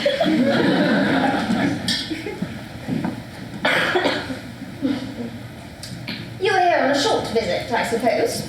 No, I live here. Really? Your mother or some female relative of advanced years resides here also? No, I have no mother, nor in fact any relations. Indeed. My guardian, with the assistance of Miss Prism, has the arduous task of looking after me. Your guardian? Yes, I'm Mr. Worthing's ward. Oh, it is strange he never mentioned to me that he had a ward. How secretive of him! He grows more interesting hourly. I'm not sure, however, the news inspires me with feelings of unmixed delight. I am very fond of you, Cecily. I have liked you ever since I met you. But I am bound to state that now that I know that you are Mr. Worthing's ward, well, I cannot help expressing a wish you were just a little older than you seem to be and not so quite alluring in appearance. In fact, if I may speak candidly... Pray do. I think that whenever one has anything unpleasant to say, one should always be quite candid. Well, to speak with perfect candour, Cecily, I wish you were fully 42 and more than usually plain for your age. Ernest has a strong, upright nature. He's the very soul of truth and honour. Disloyalty would be as impossible to him as deception. But even men of the noblest moral character are extremely susceptible to the influence of the physical charms of others. Modern, no less than ancient history, supplies us with many most painful examples of what I refer to. If it were not so indeed, history would be quite unreadable. I beg your pardon, Gwendolen. Did you say Ernest? Yes. But it is not Mr. Ernest Worthing who is my guardian. It is his brother, his elder brother. Ernest never mentioned to me that he had a brother. I'm sorry to say that they've not been on good terms for a long time. That accounts for it. Now that I think of it, I have never heard any man mention his brother. The subject seems distasteful to most men. Cecily, you have lifted a load from my mind. I was growing almost anxious. It would have been terrible for any cloud to come across a friendship like ours, would it not?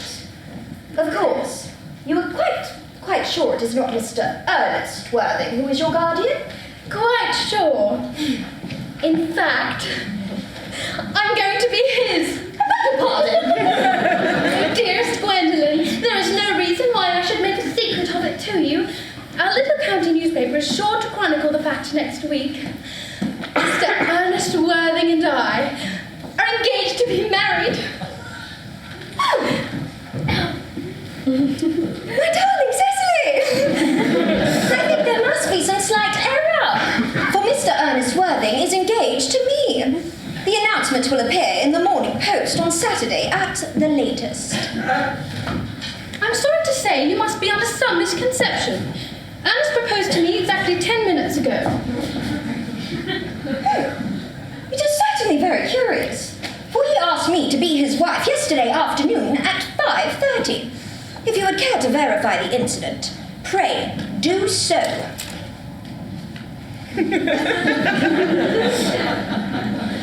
I never travel without my diary. One should always have something sensational to read in the train. I'm so sorry, dear Cecily, if it is any disappointment to you. But I'm afraid I have the prior claim. It would distress me more than I can tell you, dear Gwendolen, if it would cause you any mental or physical anguish. But I feel bound to point out that since Ernest proposed to you, he clearly has changed his mind. If the poor fellow has become entrapped into any foolish promise, I shall consider it my duty to rescue him at once, and with a firm hand. Whatever unfortunate entanglement my dear boy may have got into, I will never reproach him with it after we are married. Do you allude to me, Miss Cardew, as an entanglement? You are presumptuous. On an occasion of this kind, more than a moral duty to speak one's mind. It becomes a pleasure.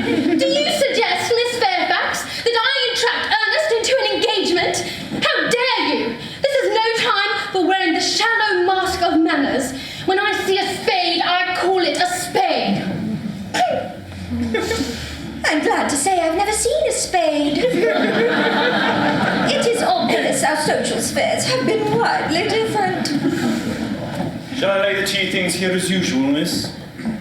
Yes, as usual.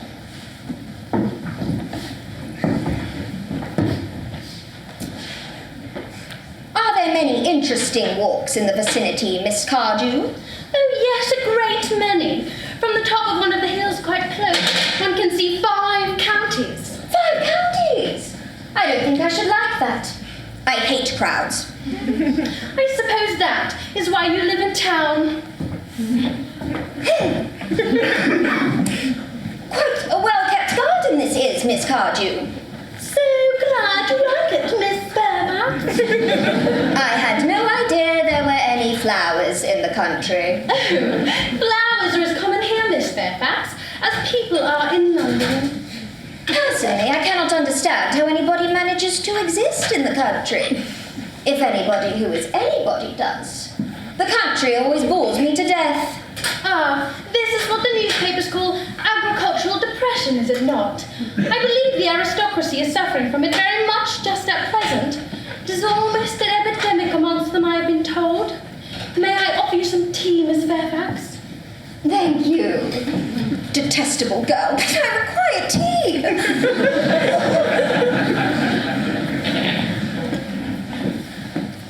Sugar? No, thank you. Sugar is not fashionable anymore.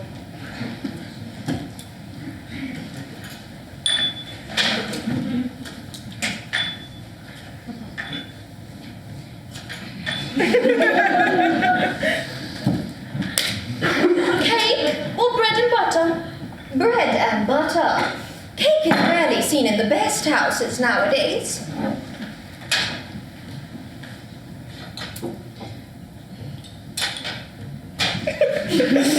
Hand that to Miss Fairfax.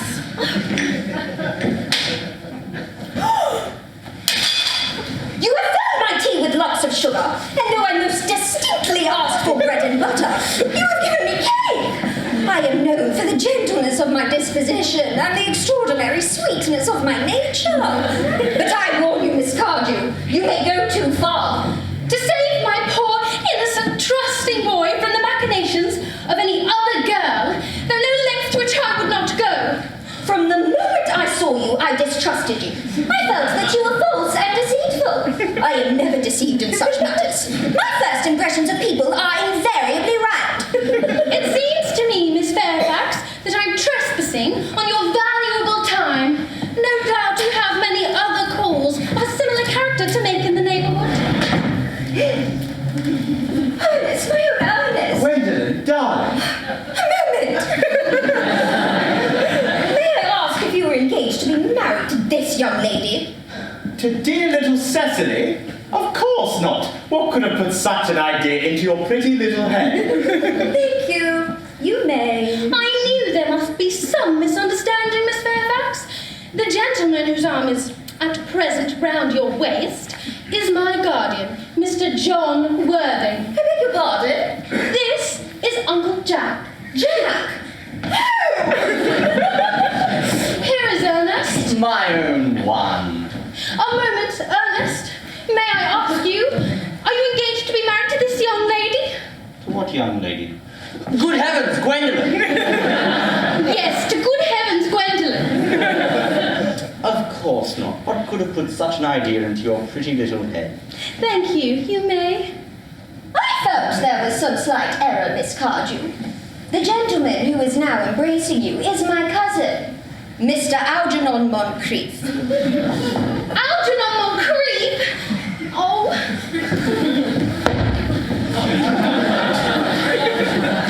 Are you called Algernon? I cannot deny it. Is your name really John? I could deny it if I liked. I could deny anything if I liked. But my name certainly is John. It has been John for years. A gross deception has been practiced on both of us. My poor, wounded Cecily! My sweet rolled Gwendolen! You will call me sister, will you not?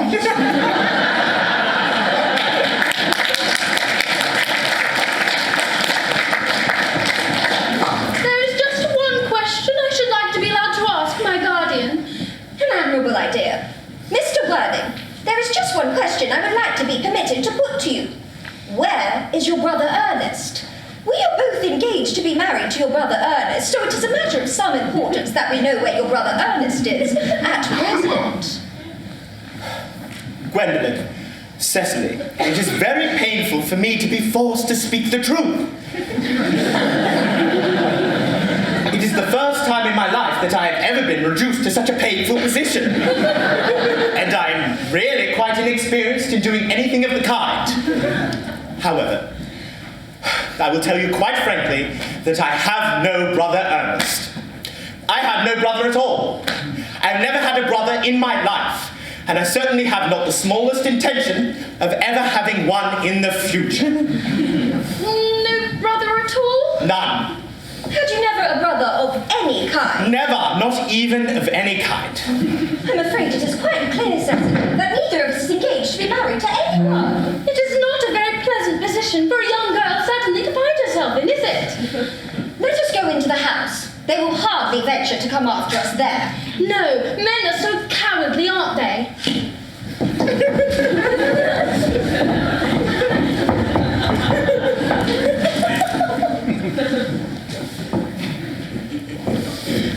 This ghastly state of things is what you call bumbering, I suppose. Yes, and what a wonderful Bunbury it is too. The most wonderful Bunbury of my entire life. Well, you have no right whatsoever to Bunbury here. Oh, that is absurd. One has a right to Bunbury anywhere one chooses. Every serious Bunburyist knows that. Serious Bunburyist? Good heavens.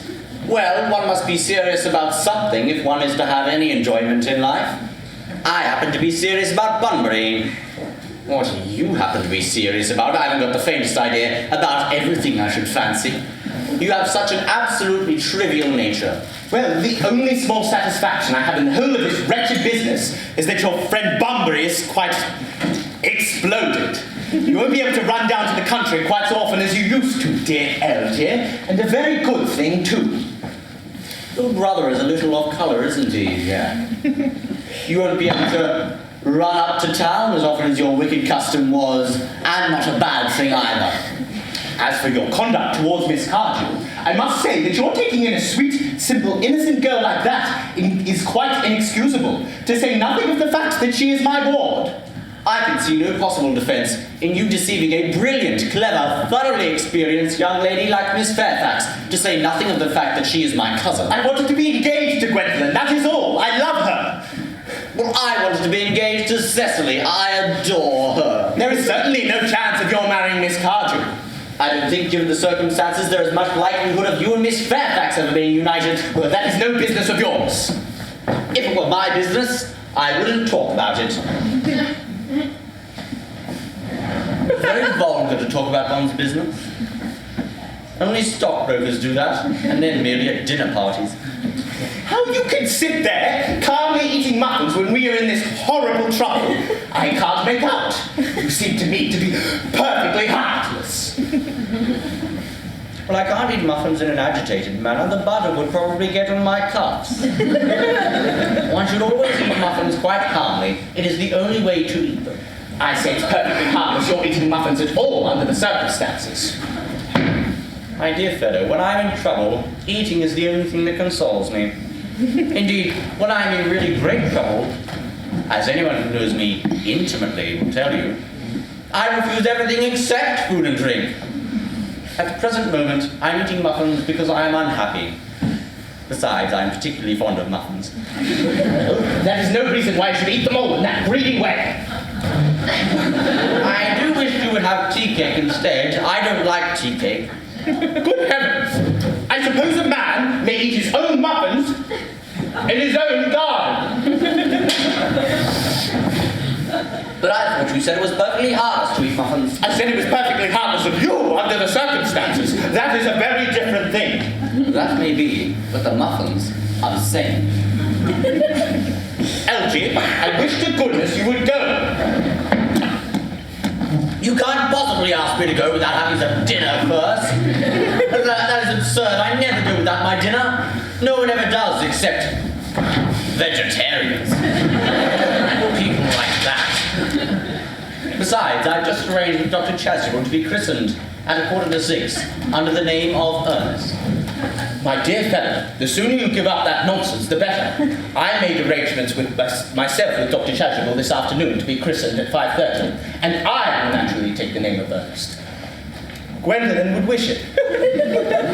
We can't both be christened Ernest, it's absurd. Besides, I have a perfect right to be christened if I like. There is no evidence at all that I have ever been christened by anybody, and I should think it extremely probable I never was.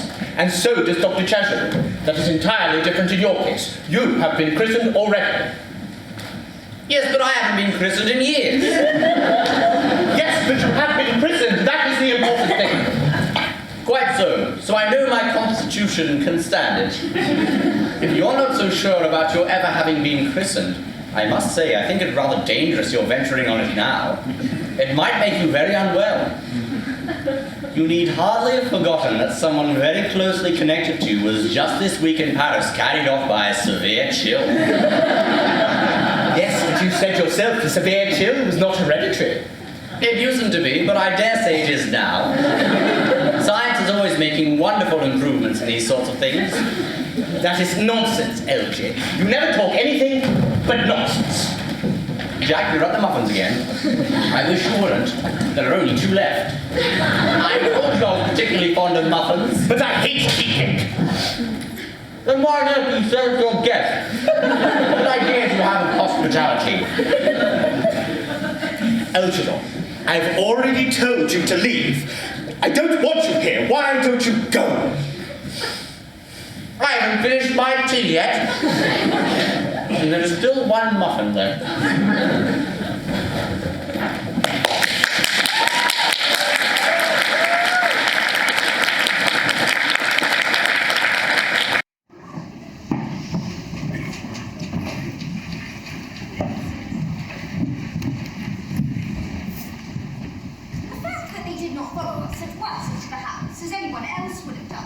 Seems to me to show that they have some sense of shame left. They have been eating muffins. That looks like repentance. They don't seem to notice us at all. Could you cough? But I haven't got a cough. They're looking at us. What effrontery! They're approaching. That's very forward of them. Let us preserve a dignified silence. Certainly. It's the only thing to do now. Silence seems to produce an unpleasant affair, a most distasteful one. But we will not be the first to speak. Certainly not. Mr. Worthing. I have something very particular to ask you. Much depends on your reply. Gwendolen, your common sense is invaluable. Mr. Moncrieff, kindly answer me the following question. Why did you pretend to be my guardian's brother? In order that I might have an opportunity of meeting you. That certainly seems a satisfactory explanation. Yes, dear, if you can believe him. I don't. That does not affect the wonderful beauty of his answer. True. In matters of grave importance, style, not sincerity, is the vital thing. Mr. Worthing, what explanation can you offer to me for pretending to have a brother? Was it in order that you might have an opportunity of coming up to town to see me as often as possible? Can you doubt it, Miss Fairfax? I have the gravest doubts upon the subject. But I intend to crush them. This is not the moment for German skepticism. Their explanations appear to be quite satisfactory, especially Mr. Worthing's. That seems to me to have the stamp of truth upon it. I am more than content with what Mr. Moncrieff said. His voice alone seems to inspire absolute credulity. Then you think we should forget them? Yes! I mean, no. True. I'd almost forgotten. There are principles at stake that one cannot surrender. Which of us should tell them? The task is not a pleasant one. Could we not both speak at the same time? An excellent idea. I nearly always speak at the same time as other people. Certainly. Your Christian names are still an insuperable barrier. That is all. Our Christian names? Is that all? But we are going to be christened this afternoon. For my sake, you are prepared to do this terrible thing. I am. To please me, you are ready to face this fearful ordeal. I am. How absurd to talk of the equality of the sexes. Where questions of self-sacrifice are concerned, men are infinitely beyond us. We are. They have moments of physical courage, of which we women know absolutely nothing. Darling! Darling. Lady Bracknell! Good heavens! Gwendolen, what does this mean? Merely that I'm engaged to be married to Mr. Worthing, Mamma. Come here! Sit down! Sit down immediately! Hesitation of any kind is a sign of mental decay in the young or physical weakness in the old. Apprise, sir, my daughter's sudden flight by her trusty maid, whose confidence I purchased by means of a small coin. I followed her at once by luggage train. Her unhappy father is, I am pleased to say, under the impression that she is attending a more than usually lengthy lecture by the University Extension Scheme of the influence on permanent income on thought. I do not propose to undeceive him. Indeed, I have never undeceived him on any question. I would consider it wrong, but you must clearly understand that all communication between yourself and my daughter must cease immediately from this moment. On this point, as indeed on all points, I am firm. I am engaged to be married to Gwendolen, Lady Bracknell. You are nothing of the kind, sir. And now, as regards Algernon. Algernon, Yes, Aunt Augusta. may I ask if it is in this house that your invalid friend, Mr. Bunbury, resides? No, Aunt Augusta. Bunbury does not live here. Bunbury lives somewhere else. In fact, Bunbury is dead. Dead? When did Mr. Bunbury die? His death must have been extremely sudden. Oh, I killed Bunbury yesterday afternoon. I mean, Bunbury died yesterday afternoon. What did he die of? He was quite exploded. Exploded? Was he the victim of revolutionary outrage? I was not aware that Mr. Bunbury was much interested in social legislation. If so, he is well punished for his morbidity. No, Aunt Augusta. What I mean is that Bunbury was found out. I mean that the doctors found out that Bunbury could not live, and so Bunbury died. He seems to have had great confidence in the opinion of his physicians. I am glad, however, that he made up his mind at last to some definite course of action and acted under proper medical advice. And now that we have finally got rid of this Mr. Bunbury character, may I ask Mr. Worthing, who is that young person whose hand my nephew Algernon is now holding in what seems to me a peculiarly unnecessary manner? That lady is Miss Cecily Cardew, my ward. I'm engaged to be married to Cecily, Aunt Augusta. I beg your pardon. Mr. Moncrieff and I are engaged to be married, Lady Bracknell. I do not know if there is anything peculiarly exciting in the air of this particular part of Hertfordshire, but the number of engagements that go on seems to me to be considerably above the proper average that statistics have laid down for our guidance. I think some preliminary inquiry on my part would not be out of place. Mr. Worthing, is Miss Cardew at all connected to any of the large railway stations? I really desire information. Until yesterday, I had no idea there were any persons or families whose origin was a terminus. Miss Cardew is the granddaughter of the late Mr. Thomas Cardew of 149 Belgrave Square, SW, Gervase Park, Dorking, Surrey, and the Sporran, Fifeshire, NB. That sounds not unsatisfactory. 3 addresses always inspires confidence, even in tradesmen. But what proof have I of their authenticity? I've carefully observed the court guides of the period. They're open to your inspection, Lady Bracknell. I have known strange errors in that publication. Miss Cardew's family solicitors were Messrs. Markby, and Markby. Messrs. Markby, and Markby, a firm of the highest position in their profession. Indeed, I've often been told that one of the Mr. Markbys is occasionally to be seen at dinner parties. So far, I am satisfied. Extremely kind of you, Lady Bracknell. I have also in my possession, you will be pleased to hear, certificates of Miss Cardew's birth, baptism, whooping cough, registration, vaccination, confirmation, and the measles. Both the German and the English variety. Life crowded with incident, I see. Though perhaps somewhat too exciting for a young girl. I'm not myself in favour of premature experiences.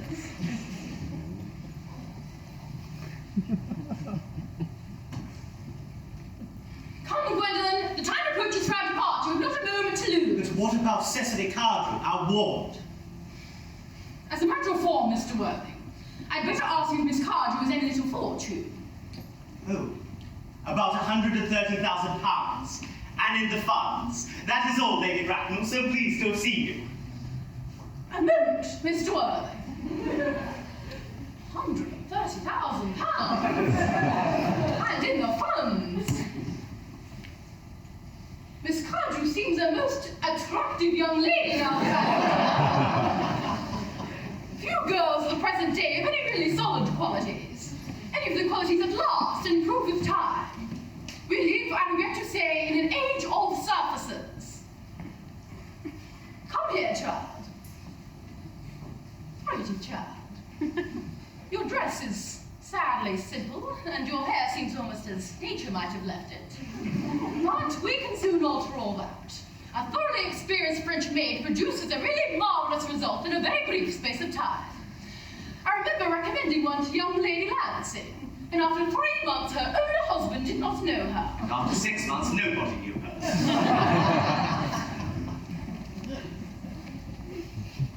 Kindly turn around, sweet child. No, the side view is what I want. Yes, quite as I suspected. There are distinct social possibilities in your profile. The 2 weak points in our age are its want of principle and its want of profile. The chin a little high, dear. Style largely depends on how the chin is worn. They are worn very highly just at present. Algernon? Yes, Aunt Augusta? There are distinct social possibilities in Miss Cardew's profile. Cecily is the sweetest, dearest, prettiest girl in the whole world. And I don't care tuppence for social possibilities. Never speak disrespectfully of society, Algernon. Only people who can't get into it do that. Of course, child, you know that Algernon has nothing but his debts to depend on. But I do not approve of mercenary marriages. When I married Lord Bracknell, I had no fortune of any kind. But I never dreamed of allowing that to stand in my way. I suppose I must give my consent. Thank you, Aunt Augusta. The marriage, I think, had better take place quite soon. Thank you, Aunt Augusta. Thank you, Lady Bracknell. To speak frankly, I'm not myself in favour of long engagements. They give people the opportunity of finding out each other's character before marriage, which I think is never advisable. I suppose I must give my consent.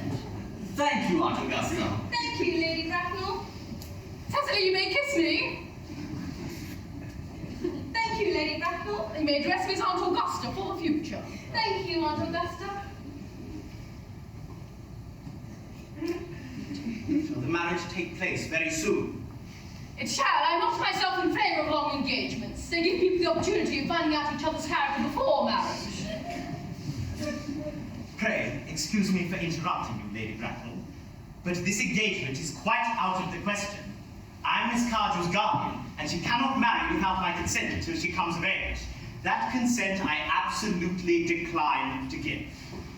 Upon what grounds, may I ask? Algernon is an extremely, I may even say, ostentatiously eligible young man. He has nothing but looks everything. What more would one desire? It pains me very much to have to speak frankly to you, Lady Bracknell, about your nephew. But the fact is, I do not approve at all of his moral character. I suspect him of being untruthful. Untruthful? My nephew Algernon? Impossible. He's an Oxonian. I fear there can be no possible doubt about the matter. This afternoon, during my temporary absence in London, on an important question of romance, he obtained admission to my home by means of the false pretense of being my brother. Under an assumed name, he drank, I've just been informed by my butler, an entire pint bottle of my Perrier-Jouet Brut 89 wine, which I was specially reserving for myself. Continuing his disgraceful deception, he succeeded in the course of the afternoon in alienating the affections of my only ward. He subsequently stayed to tea, where he devoured every single muffin. And what makes his conduct all the more heartless is that he was perfectly well aware from the first that I have no brother, that I've never had a brother, and that I don't intend to have a brother, not even of any kind. I distinctly told him so myself yesterday afternoon. Mr. Worthing, after careful consideration, I've decided to entirely overlook my nephew's conduct to you. That is very generous of you, Lady Bracknell. My own decision, however, is unalterable. I decline to give my consent. Come here, sweet child. How old are you, dear? Well, I am only 18, but I always admit to 20 when I go to evening parties. You're perfectly right in making some alteration. A woman should never be quite accurate about her age. It looks so calculating. 18, but admitting to 20 at evening parties. But it should not be long until you are of age and free from the restraints of tutelage. So I do not think that your guardian's consent is, after all, a matter of any importance. Pray, excuse me for interrupting you again, Lady Bracknell, but it is only fair to tell you that according to the terms of her grandfather's will, Miss Cardew does not come legally of age till she is 35. That does not sound to me to be a very grave objection. 35 is a very attractive age.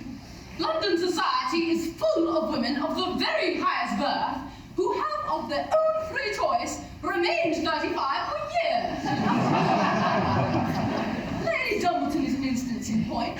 To my own knowledge, she has been 35 ever since she arrived at the age of 40, which is many years ago now. So I do not see why our dear Cecily should not still be more attractive at the age you mentioned than she is at present. There will be a large accumulation of property. Algie, could you wait for me till I was 35? Of course I could. You know I could. Yes, I felt it instinctively. But I couldn't wait all that time. I hate waiting even 5 minutes for anybody. It always makes me rather cross. I'm not punctual myself, I know, but I do like punctuality in others. And waiting even to be married is quite out of the question. Then what is to be done? I don't know, Mr. Moncrieff. Mr. Worthing, as Miss Cardew states positively that she cannot wait until she is 35, a remark which I am bound to say is of a somewhat impatient nature, I would beg you to reconsider your decision. But, my dear Lady Bracknell, the matter is entirely in your own hands. The moment you consent to my marriage with Gwendolen, I will most gladly allow your nephew to form an alliance with my ward. You must know that what you propose is out of the question. Then, a passionate celibacy is all that any of us can look forward to. That is not the destiny I propose to Gwendolen. Algernon, of course, can choose for himself. Come, dear, we've missed 5, if not 6 trains. To miss any more might expose us to comment on the platform. Everything is quite ready for the christenings. The christening, sir? Is not that somewhat premature? Both of these gentlemen have expressed a desire for immediate baptism. At their age? The idea is grotesque and irreligious. Algernon, I forbid you to be baptized. I will not hear of such excesses. Lord Bracknell would be highly displeased if he knew that that was the way in which you wasted your time and money. Am I to understand, then, that there are to be no christenings at all this afternoon? I don't think, as things are now, it would be of much practical value to either of us, Dr. Chasuble. I am grieved to hear these sentiments from you, Mr. Worthing. They savour of the heretical views of the Anabaptists, views that I have completely refuted in 4 of my unpublished sermons. However, as your present mood appears to be one peculiarly secular, I shall return to the church at once. Indeed, I have just been informed by the pew opener that for the last hour and a half, Miss Prism has been waiting for me in the vestry. Miss Prism? Did I hear you mention Miss Prism? Yes, Lady Bracknell, I'm on my way to join her. Pray, allow me to detain you for a moment, sir.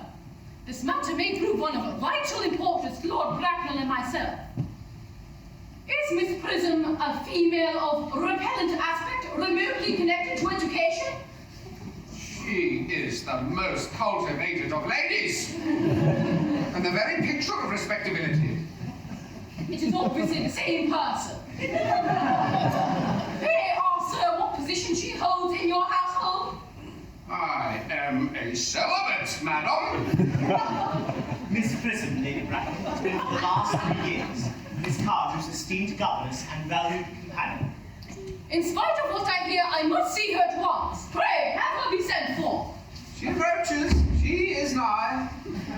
Oh, I was told that you expect me in the vestry, dear Canon. I've been waiting for you there for the past hour and 3/4. Prism! Come here, Prism! Prism! Where is that baby? 28 years ago, Prism, you left Lord Bracknell's house, number 104 Upper Grosvenor Street, in charge of a perambulator that contained a baby of the male sex. You never returned. A few weeks later, through the elaborate investigations of the Metropolitan Police, the perambulator was discovered at midnight, standing alone in a remote corner of Bayswater.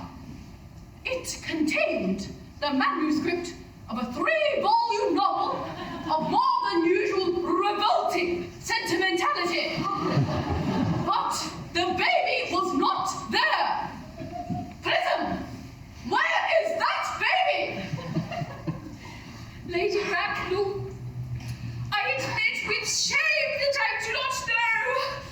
I only wish I did. The plain facts of the case are these. On the morning of the day that you mentioned, a day that is forever branded upon my memory, I prepared as usual to take the baby out of its perambulator. I had also with me a somewhat old but capacious handbag, in which I had intended to place a novel of a work of fiction, which I had written in my few unoccupied hours. In a moment of mental abstraction, for which I can never forgive myself, I deposited the manuscript in the bassinet and placed the baby in the handbag! But where did you deposit the handbag? Oh, do not ask me, Mr. Worthing! Miss Prism, this is a matter of no small importance to me. I insist on knowing where you deposited the handbag that contained that infant. I left it in the cloakroom of one of the larger railway stations in London. What railway station? Victoria! The Brighton Line! I must retire to my room for a moment. Gwendolen, wait here for me. You will not too long. I will wait here for you all my life. What do you think this means, Lady Bracknell? I dare not even suspect Dr. Chasuble. I need hardly tell you that in families of high position, strange coincidences are not supposed to occur. did the thing. Uncle Jack seems strangely agitated. Your guardian has a very emotional nature. This noise is extremely unpleasant. It sounds as if he's having an argument. I dislike arguments of any kind. They're always vulgar and often convincing. It has stopped now. I wish you would arrive at some conclusion. This suspense is terrible. I hope it will last.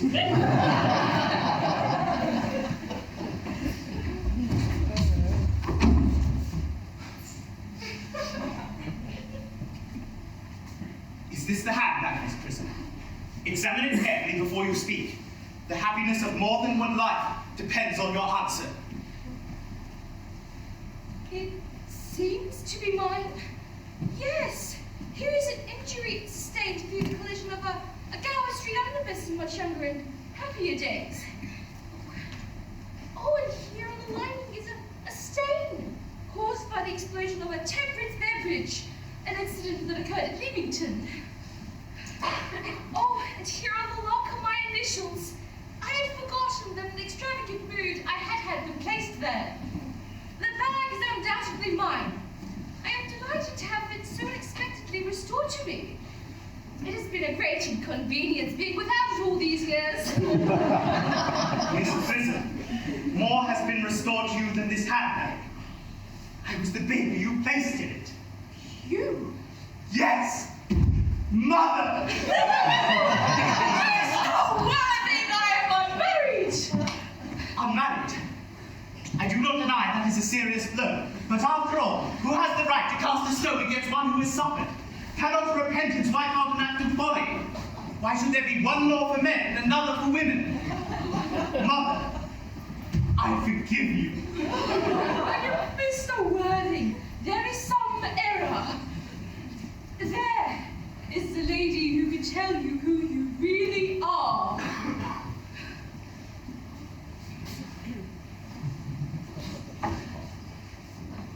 Lady Bracknell, I hate to seem inquisitive.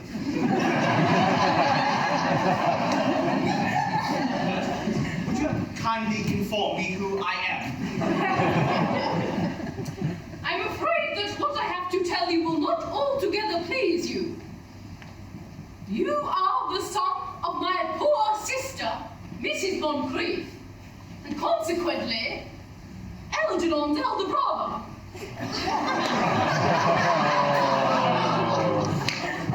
She's elder brother.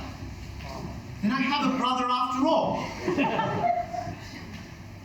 I knew I had a brother. I always said I had a brother. Cecily, how could you have ever doubted that I had a brother? Dr. Shadow, my unfortunate brother. Oh, Miss Prism, my unfortunate brother. Gwendolen, my unfortunate brother. Algernon, you young scoundrel, you have to treat me with more respect in the future. You've never behaved to me like a brother in all your life. Well, not till today, old boy, I admit. I was a little out of practice, though I'm doing my best. My own? But what own are you? What is your Christian name now that you've become someone else? Good heavens, I had quite forgotten that point. Your decision on the subject of my name is irrevocable, I suppose? I never change, except in my affections. What a noble nature you have, Gwendolen. Then the question had better be cleared up at once. Aunt Augusta, a moment. At the time when Miss Prism left me in the handbag, had I been christened already? Every luxury that money could buy, including christening, had been lavished upon you by your fond and doting parents. So I was christened. That is settled. Now, what name was I given? Let me know the worst. As the eldest, you were naturally christened after your father. Yes, but what was my father's Christian name? I cannot at the present moment recall what the General's Christian name was. Though I am sure he had one. He was an eccentric, I admit, but that was only in later years, and as a result of the Indian climate, and marriage, and indigestion, and things of that kind. Elgie, can't you recall what our father's Christian name was? I'm sorry, old boy. We were never on speaking terms. He died before I was but a year old. His name would appear in the army lists of the period, I suppose, Aunt Augusta. The general was essentially a man of peace, except in his domestic life. But I've no doubt that his name would appear in any military directory. The army lists of the last 40 years are here. These delightful records should have been my constant study.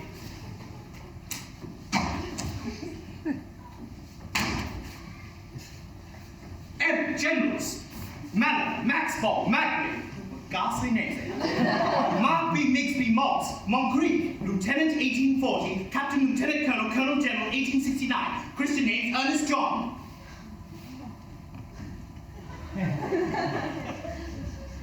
I always told you, Gwendolen, my name was Ernest, didn't I? Well, it is Ernest after all. I mean, it naturally is Ernest.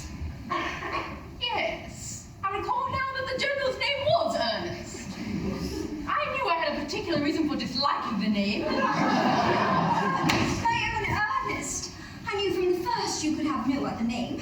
Gwendolen, it is a terrible thing for a man to find out suddenly that all his life he's been speaking nothing but the truth. Can you forgive me? I can, for I feel that you are sure to change. My own one. Letitia! Frederick, at last! Cecily, At last. Gwendolen, at last. My nephew, I fear you're beginning to show signs of triviality.